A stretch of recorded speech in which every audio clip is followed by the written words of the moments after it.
Namaskar and welcome to the 22nd edition of the Kala Ghoda Arts Festival, which has been scheduled from 6th of February to 14th of February.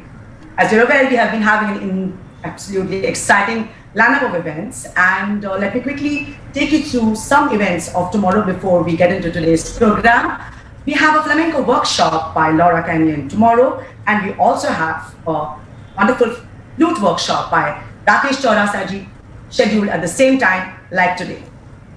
Today's session, ladies and gentlemen, boys and girls, is presented by Union Bank of India and powered by LIC of India.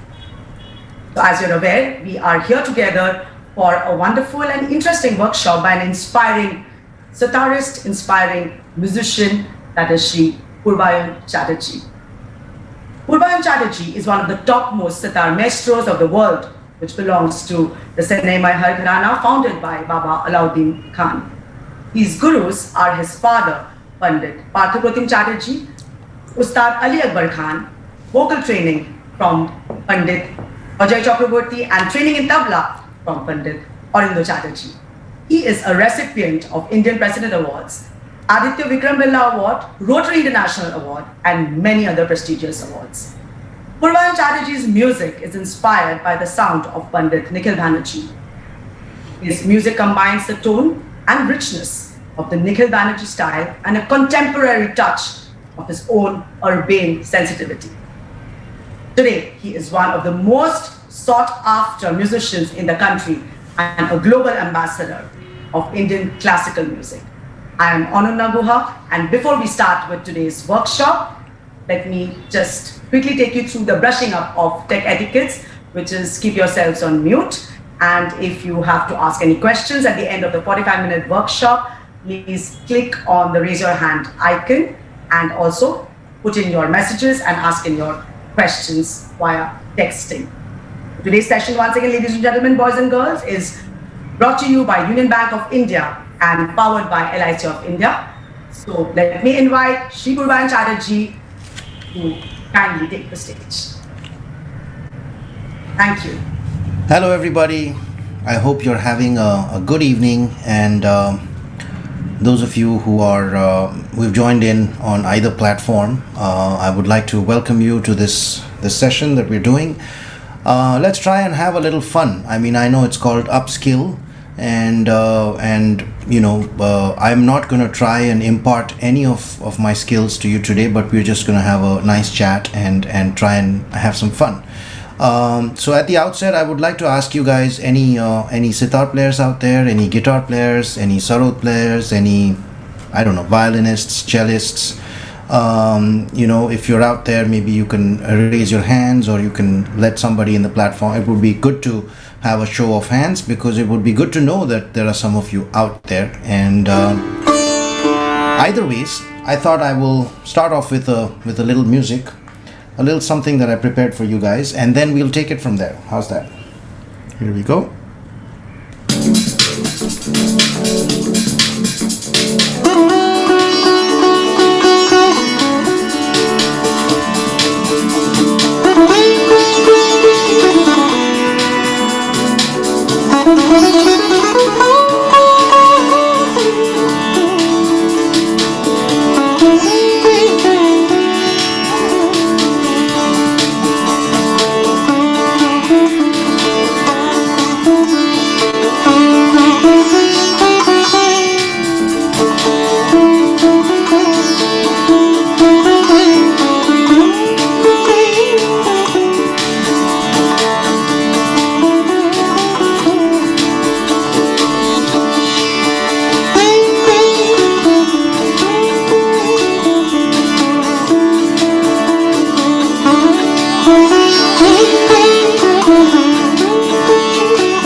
etc., etc. So, I mean, I really didn't prepare for this part, so I just kept going. But what you would have noticed is that I'm just playing a set of notes, and some of them build up to a song, and it could be Bollywood, or it could be your favorite nursery rhyme, or it could be classical, and there really isn't any classification between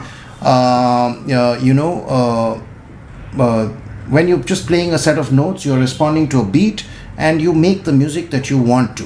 Of course, there is a difference between the kind of music that you're playing or the mood that it evokes, but there really isn't a classification between, what is good, what is bad. You should not make those judgments when you're trying to play music, because you're just there to have some fun. And as you noticed, it's the 7 notes in the scale, and I'm just making up some combinations sometimes, and sometimes there are combinations which already exist, and I am just playing a song, and I'm trying to have fun with it while I am at it, and sometimes trying to add my 2 cents and trying to improvise on it. Okay, so for those of you who are musicians, you would have seen that this was a simple, like a groove, a 4/4 as it's called, which is the most simple rhythmic structure, and I was just this is a major scale, so playing pretty much all the notes, all the major notes. So basically, now this instrument, which is the sitar, is a very interesting instrument. It's also a very versatile instrument, because you can play anything from a very typical Indian melody, and you can do all the bends or means as they're called, or you can play very staccato, etc. Or you can go very slow with a lot of resonance, or very fast.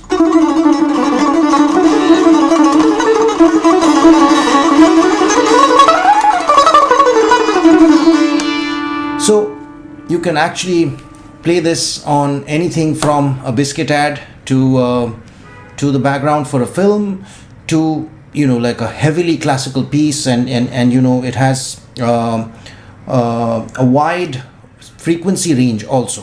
So just to tell you a little bit about this instrument, the sitar. If there are any sitarists out there, please forgive me. I'm giving you information you already have. But this has 7 main playing strings. So, and now these are the thick strings, which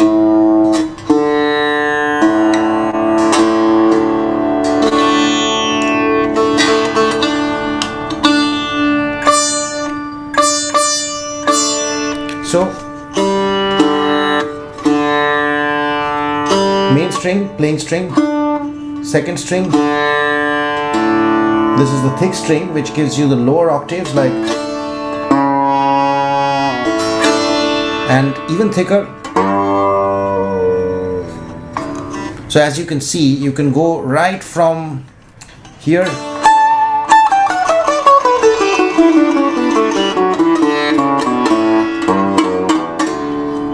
so that's a wide range of notes.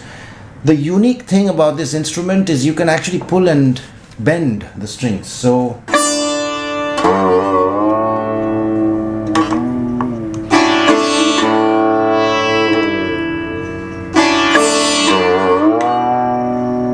etc. And as a result of that, you can play intricate ornaments.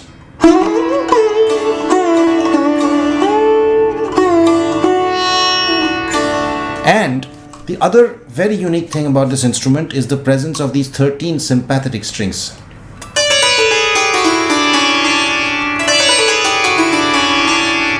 which are underneath the main playing strings. So what happens is, when you play the main strings, for instance,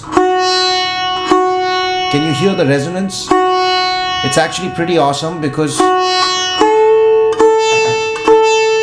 you play the main note, but then there is like it sounds like an entire symphony orchestra is playing, because other strings vibrate in resonance.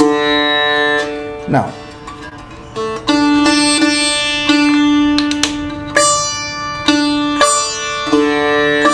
how are the strings tuned. So right now this sitar is tuned to D. Okay, so this is the lower D note. This is the middle octave D note.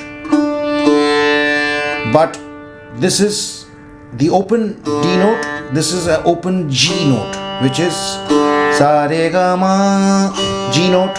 You got an A note, which is pa but lower pa. Then you got a sa, and the last three strings are the drone strings, which are also called chikaris. So these are almost like, these are kind of rhythmic in nature. So when you're playing, if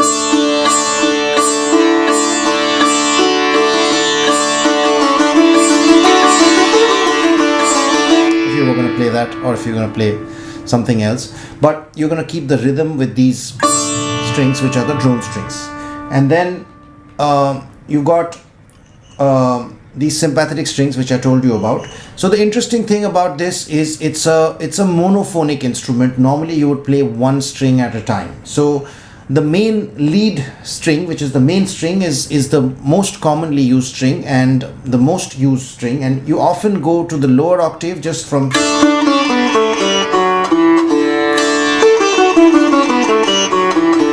So just for these three notes you would go, and lower, as I showed you, on the thicker strings. But most, about 80% of the playing would happen on this string.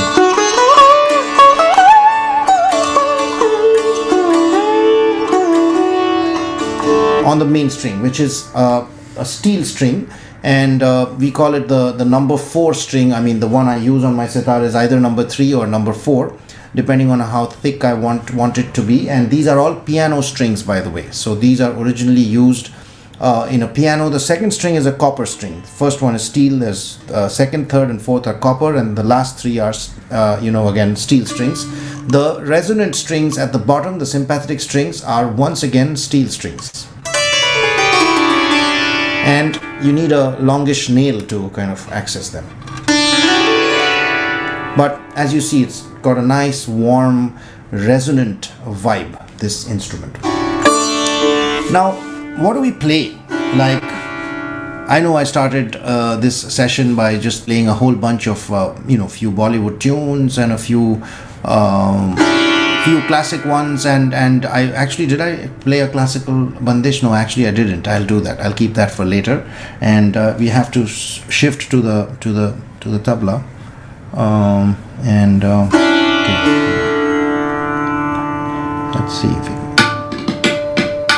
okay. All right. There we go.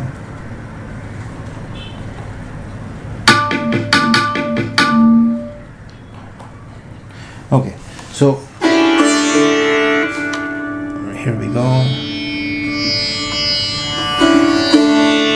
Because mostly we do play classical music on this, and so I'm going to switch on the tanpura for that ambience. And then we are going to talk about ragas and how, what are ragas and what is the content that you actually hear.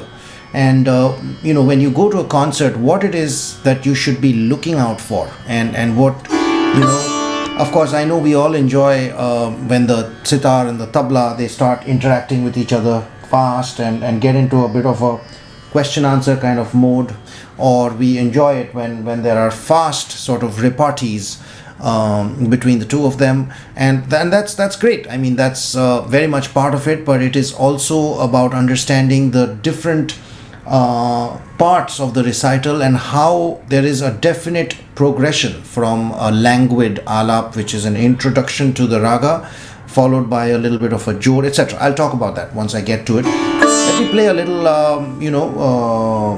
a classical piece for you guys.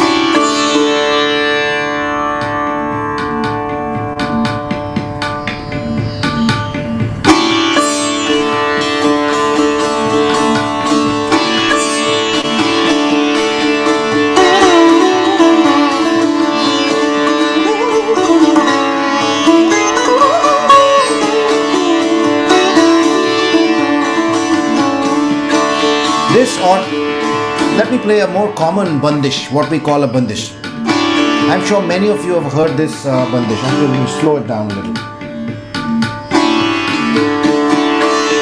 Many of you who have heard Indian music in some form or the other will know this bandish.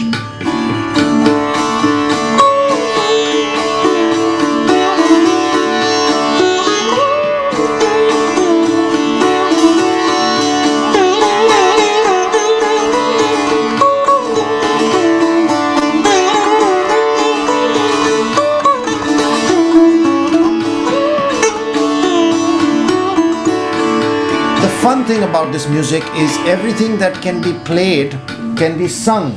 For instance,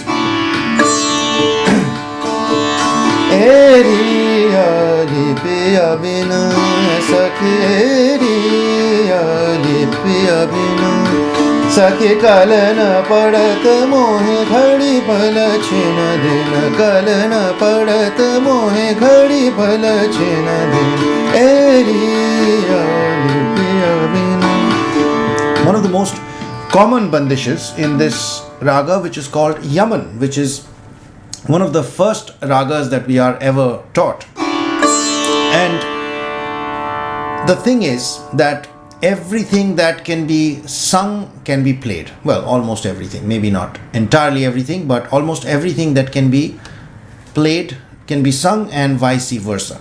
And that is what makes our music so interesting, because whether it is a vocal recital or an instrumental recital, the idiom is the same. Yeah, the mode of expression might be slightly different, but gradually with time I begin, and it's not only our music. The interesting thing is, with the passage of time, I begin to think that every music finally translates into a common idiom. It really, in the mind of the artist as well as the mind of the audience, it's just a response to a whole bunch of emotions that we feel, or a whole bunch of emotions that are elicited by the sounds that we hear around us. And that simply, music is quite simply put that. And if we keep it like that, and if we can keep it rather empirical in our minds, of course you need to get into the intricacies of talim, intricacies of raga, tala, or in the Western harmonic system, you need to learn harmonic progressions and standards, and and what are minor chords and major chords, what are added chords, what are suspended chords. You learn all that, but then finally it is just a response in the moment. It is almost an instinctive response to an emotion in your mind. And ragas, quite simply put, they are just scales. And we have an octave, which is okay. And then we have a definite ascending order. For instance, we omit the tonic. And the fifth,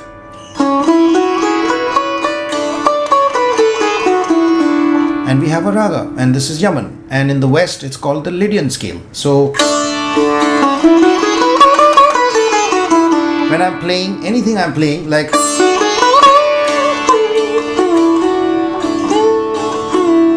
I'm obeying that ascending and that is descending. So essentially I'm enforcing certain rules on myself.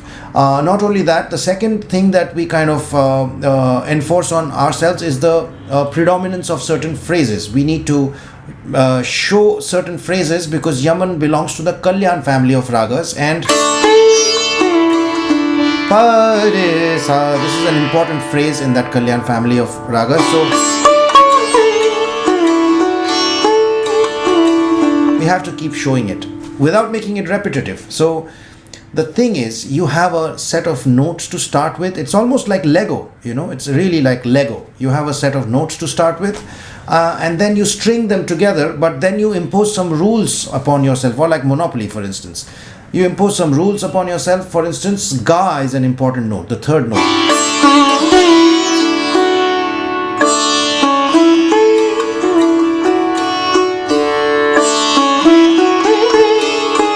If you go to ma, that's fine, but come back to the third note. And the tonic is always important. It's the final resolve. The fifth note, which is pa, is also important. And the fourth note is the sharp note, okay? Against, as opposed to, but you skip the fifth on the ascending. So if you go up to, so this is very interesting. It's almost like, going to the border and coming back. So that would be allowed. But if you had to go beyond the fifth note,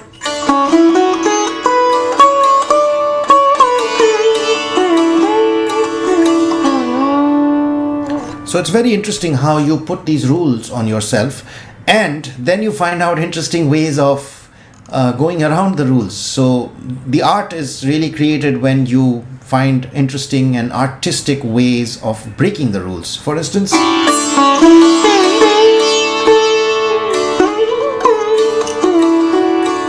I did go beyond the pa, but like a naughty child, I crossed it very quickly and came right back. Or followed the rule but then just went to the next note. Or sometimes you do jumping notes.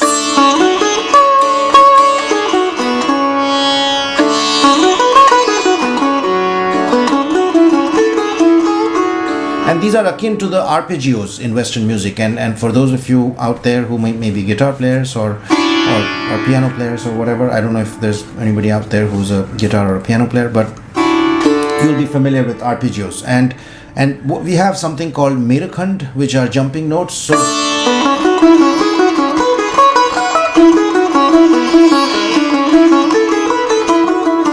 which are quite akin to arpeggios. Now, when Western arpeggios, you would have, like, for instance, this is the major seventh chord.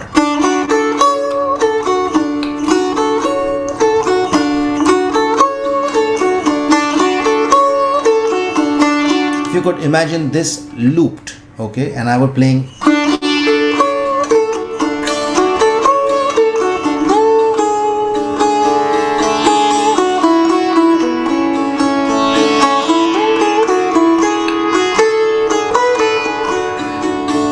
so I think Prathamesh has a question, but I think we're going to take questions at the end of the 45 minutes, if I'm not mistaken. So hold on to your question. I'll come back to it. Remember what your question is, and I'll cover a few subjects, things which are relevant to this, and then we'll take those questions. So that's one way of phrasing. Now this brings me to the subject of phrasing. Shall we take questions now, or shall we wait for questions? This question is for the Kala Ghoda team or the insider team. We're going to take the questions later, right? That's the plan? At the end of the 45 minutes? Yes. Okay, all right. Thank you. So, phrasing. And very few people talk about phrasing in this art form, because, mostly it's about Vadi and Samvadi, and this is allowed, and we actually impose a whole lot of rules and regulations upon ourselves, which is important, because it's, especially when you're playing classical music, it's important to know the structure of the raga, and it's very as important to know what not to do as it is to know what to do. But it's also important not to be caught in a mesh of rules and have trite and cliched phrasing, and this is a trap many of us fall into. Like, so essentially, this is the fun of any music, and because our music is so ornate and so ornamentalized, so with just a simple structure. Okay, let's see what we can do with this phrase, for instance, which is a fundamental phrase in Yaman.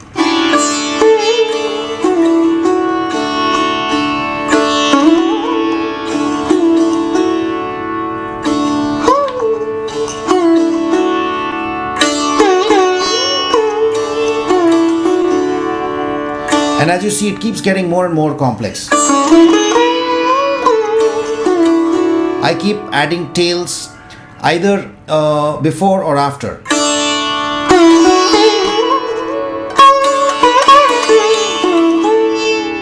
Now this is a tail after. So either you're getting a little prelude or a little, post the phrase you're getting a little tail.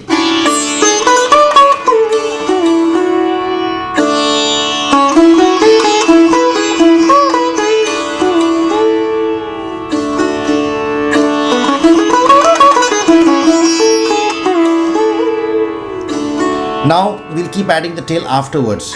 So parega is the basic phrase. Parega, parega, and there's so much complexity in that. So ta, it sounds simple. Ta da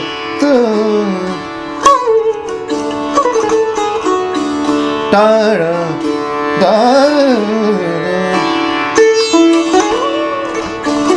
And as I said, everything that you can play, you can sing. Everything that you can sing, you can play.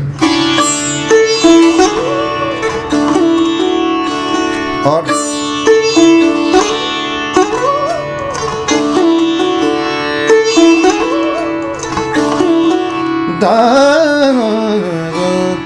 and it is very important for the musician, any kind of musician, is you be able to notate as you are playing, okay, as you're playing or singing.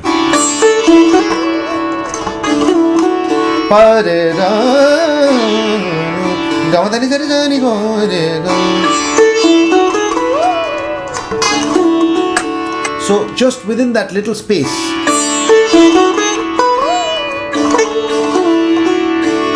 there's so much you can do, and that one parega phrase. So you have to keep your phrasing interesting at all times. Sometimes doing less is more. So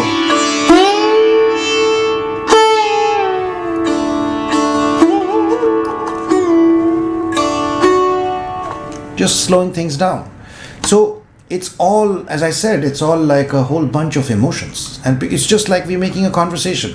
Like, when you meet your friend, for instance, somebody, let's just say somebody you haven't met in a long time. What do you do? Hey, how you doing? So, and then you say, yeah, good. We haven't met in so long. So,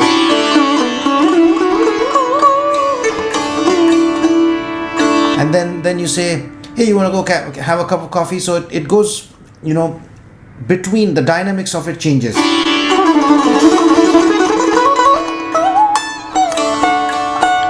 Yeah, sure. Little short answer. So it's constantly having a conversation with yourself, and then maybe you say, hey, you remember back in the day? So there's dynamics in the whole thing.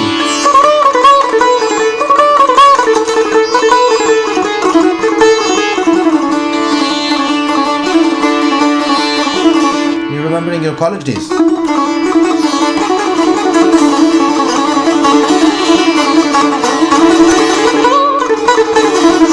Maybe then you remember a heartbreak. Hey, you remember those days, man, that was so.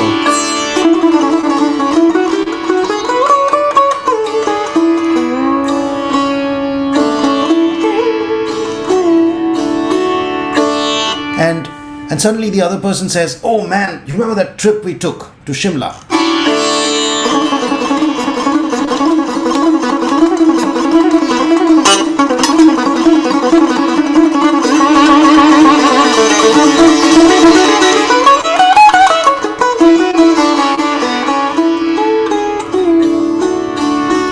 So what I'm trying to say is you're constantly having a conversation with yourself. It's almost like being able to compose the entire score for a background score for a movie, and you have to imagine yourself doing that. You are telling the story of the raga through notes and through phrases, and you're following the rules. It's like following the etiquette. Just at the beginning of the session, you were told that you should keep yourself on mute. You should keep your devices on mute, and you should raise your hand before you. So there are, you're following certain etiquette with the raga, so you're not messing with that. But at the same time, you're allowing yourself to be spontaneous. You're allowing yourself to speak when you want to. and when you really have a question, you need to ask it. So, even it's the same way between two friends. When, two friends who met up, after a long time, one asks the other, beyond a certain point, they'll ask, hey, are you single?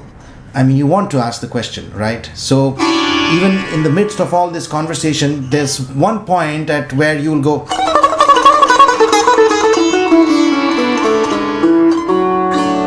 so you get to the crux of the matter, and then the other guy says, oh, it's a long story, and etc. So as you see, the dynamics of it kind of keeps changing, and you have to do you have to kind of phrase in the way that you follow that dynamic, and you imagine a story. You're telling the story of the raga. The raga is your friend, and you're having a conversation with the raga straight up, without boring your listener, but following the rules, as I said. Now from that, I think I'll move on to the various parts of a performance. Now this is a little more technical, but for those of you who listen to Indian classical music particularly, you would be aware about these different, like how we progress from one part of the performance to the other. We start off with what is called the alap, or the introduction. Now the alap is mostly the ad-lib part, and excuse me, I'm drinking my coffee as I do this. So you get into the mood of the raga, and it's just as the name alap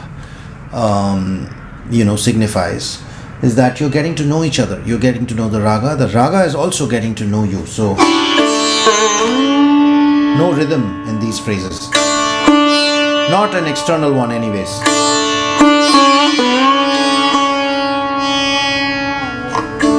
So these are called ad-lib phrases, where there is no rhythm and very extremely languid, extremely calm at first, and you go on focusing from one note to the next, all the important notes in the raga, and there is a hierarchy of, first you do the sa,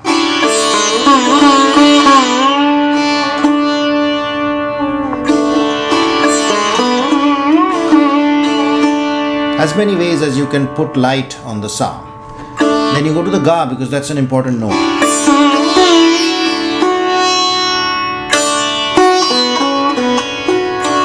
Then, as I said, important phrase of the raga,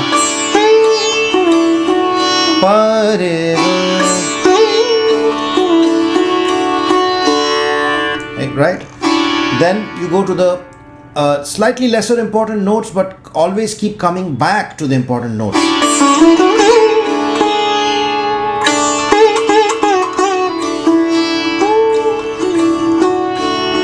And people talk about the purity of the raga, and this is how you maintain the purity of the raga, is showing, you may behave a certain way, but when you are Indian, for instance, there will be some things about you that tell the world that you're Indian. So that's the raga. You gotta, keep showing the important phrases of the raga.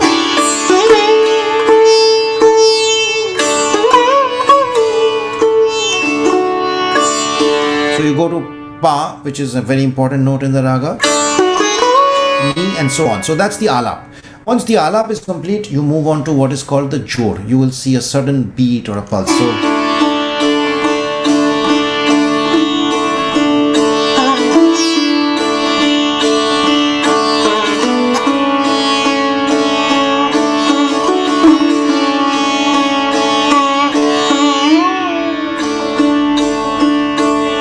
no longer ad-lib. So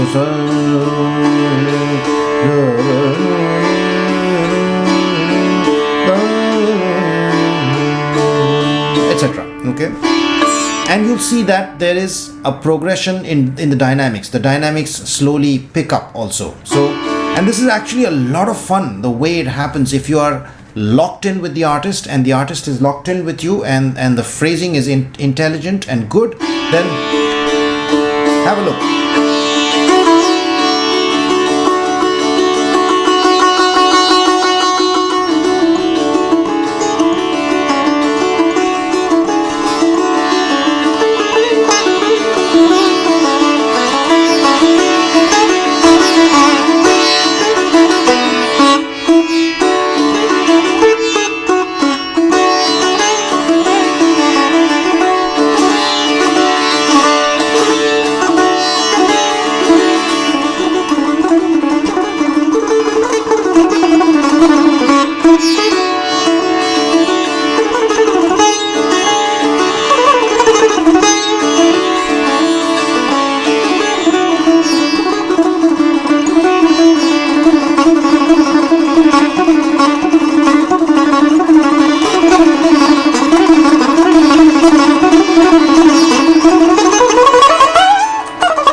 So you round it off. You slowly take it to a climax, round it off, and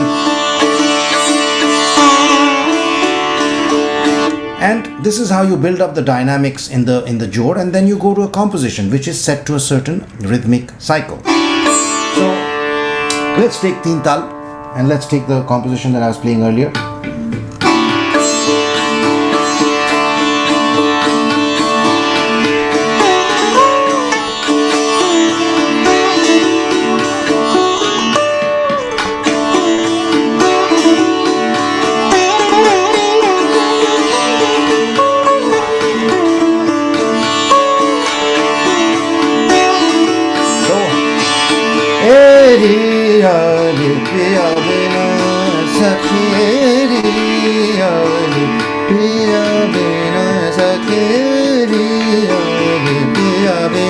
And you play around with the words of the composition.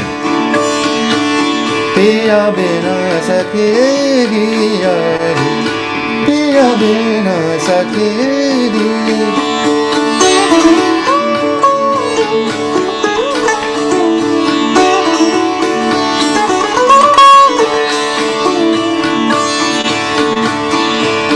जब से पिया परदेस गवन किनो,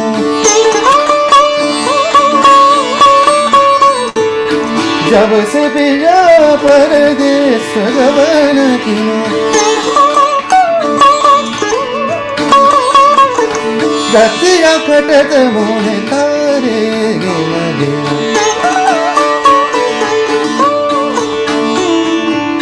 रतिया कटत मोहे so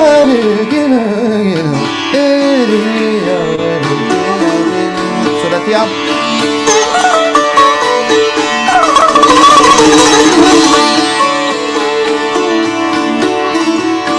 And so that's the composition, and then you go into these things which are called vistar. If you actually watch out for all this, you're actually going to enjoy the recital, and this builds up, the speed builds up, for instance like this, and you're going to be interacting with the tabla player. Of course, there will be parts where you will just be keeping the cycle like this.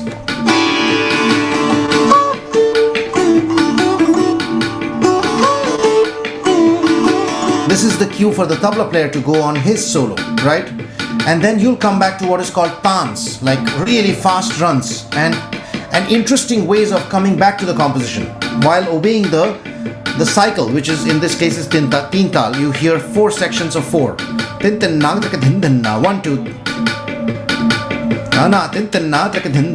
2, 3, 4, 5, 6, 7, 8, 9, 10, 11, 12, 13, 14, 15, 16. 1, 2, 3, 4, 5, 6, 7, 8, 9, 10, 11, 12, 13, 14. 4 divisions of 4. Dana tintanna takadindana, darindana, narindana, natintanna takadindana. 1 downbeat, 2nd downbeat, offbeat, 1 downbeat, 2nd downbeat, offbeat, and 3rd downbeat. Darindana, narindana, natintanna takadindana.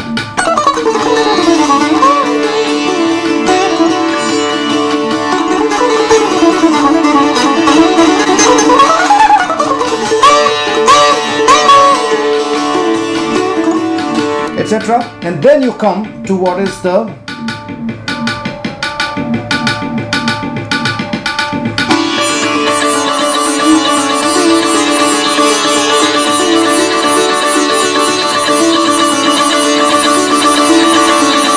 it's called the jhala or the crescendo. Dhanna, dhanna, dhanna.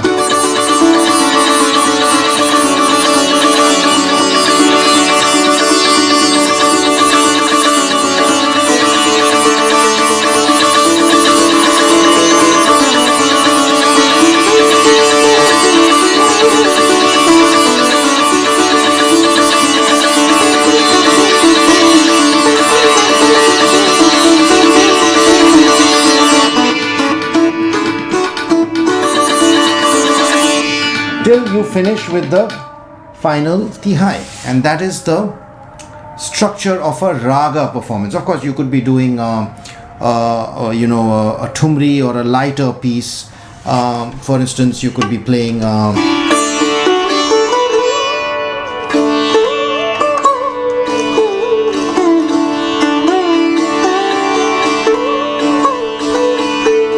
That's a lighter piece, and that follows a different structure, which is a much shorter and crisper structure. And but as I said right at the outset, that it is all the fundamental.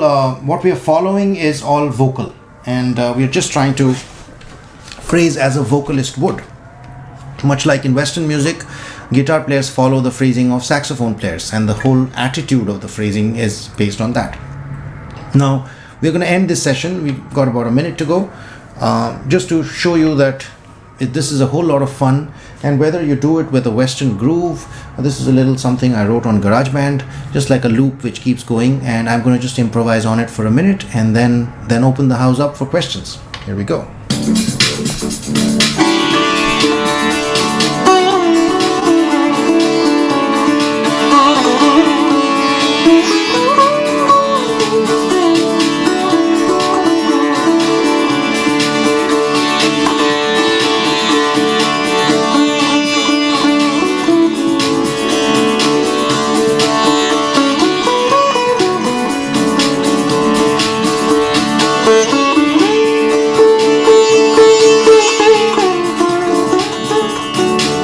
I'm starting to use grace notes because, this is like the rules are relaxed.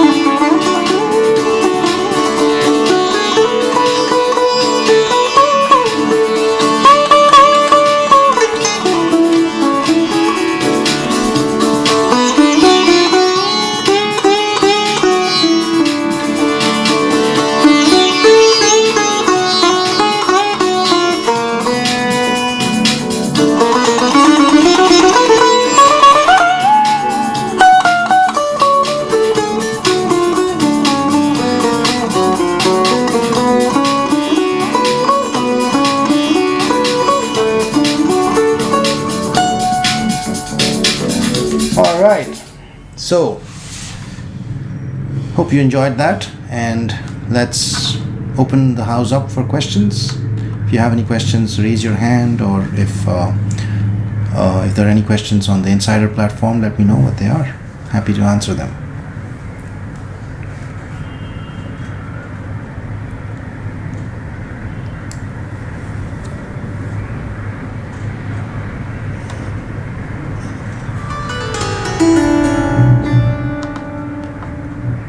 Prathamesh, I think you had a question. You had raised your hand, unless you raised your hand by mistake.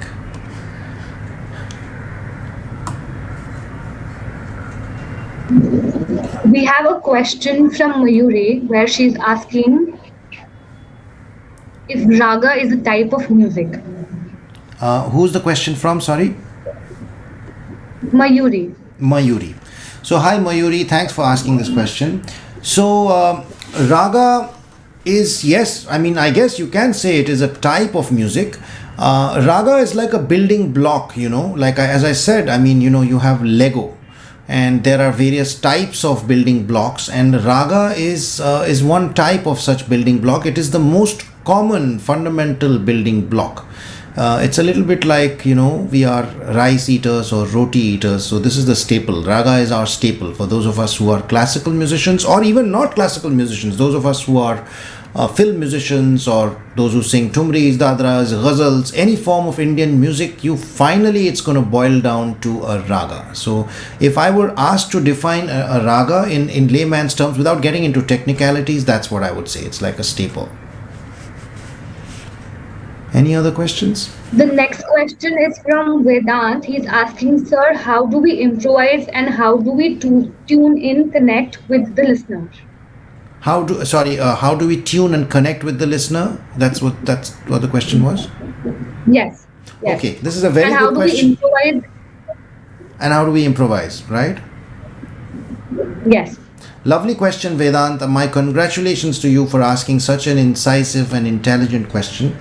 The other day I was speaking at a seminar, and we were asked whether people come to watch a certain art form or they come to watch a certain artist. And my answer was that people will come to watch somebody who can communicate with them.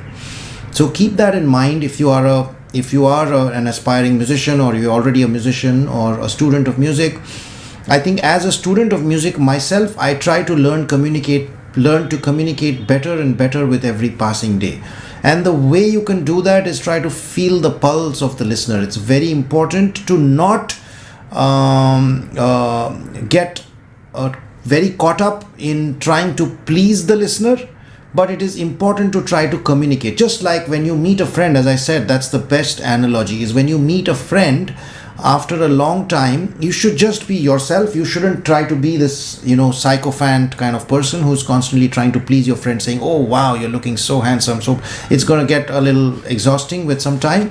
But at the same time, you should pay heed. If your friend doesn't like cats, then don't go somewhere where there are lots of cats. So things like that. So try to feel the pulse of your audience as you are phrasing, try to be in it, try to live in the moment, try to be spontaneous, enjoy the moment. There is music, especially live music, is a very interesting form of communion between artist and audience. There is a common energy that is built up in that room, or if nowadays it's on digital, so if you can see your audience, even if it's on a virtual medium, you build up an energy, you build up a bond. Try to feel the bond, try to feel that energy, and see if it's almost like a thread that is holding the two of you together. So just see if the thread is lagging a little bit, if it's falling. No, the tension of the thread should be intact, and you should feel like your audience is locked into you and not losing attention for a second. And you obviously, if you've come to play the sitar, you're not gonna sit there and do stand-up comedy. So you're gonna still play. You have to do it through your music as much as you do it through your announcements, through the way. So it's all important. The entire package is important. But you asked about improvising. The best thing to do is to be in the moment. And you can be in the moment when you don't have a worry about technique or the rhythmic cycle, or awareness of rhythm and awareness of notes, pitching. So that is practice. That will come with, and that's the reason why we practice, why we call this sadhana in Indian classical music, or practice in other forms of music. You do it so that you are relaxed. You know that the tools that you have at your disposal are ready, and they're going to service you when you need them. Okay. Thank you, Vedant, for asking this question. The next question is for Hamish, if I'm pronouncing it correctly. How important is a particular pitch to a particular raga? Sorry, I didn't get the name again. The name is important to me because I would like to acknowledge the person for asking the question. Prathamesh, I guess that's Prathamesh. Okay, so particular pitch. So I don't know if you mean by a scale, if you like this is D, if you mean, I could easily make this. So Indian classical music is based on a fixed tonic.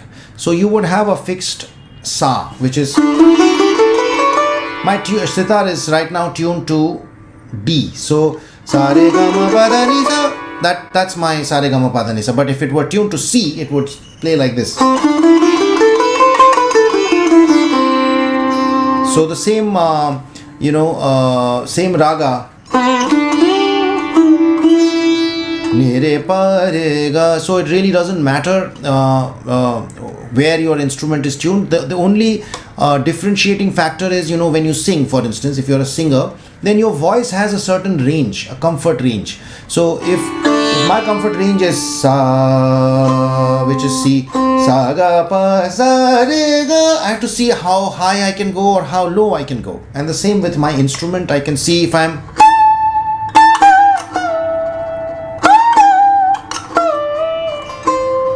or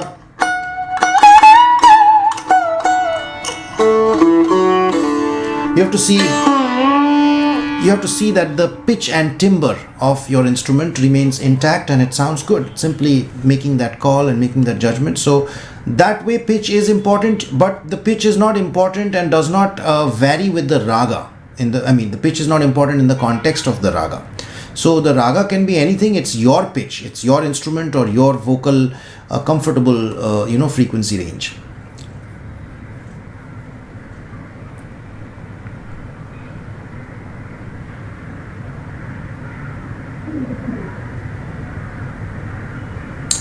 Okay, do we have another question?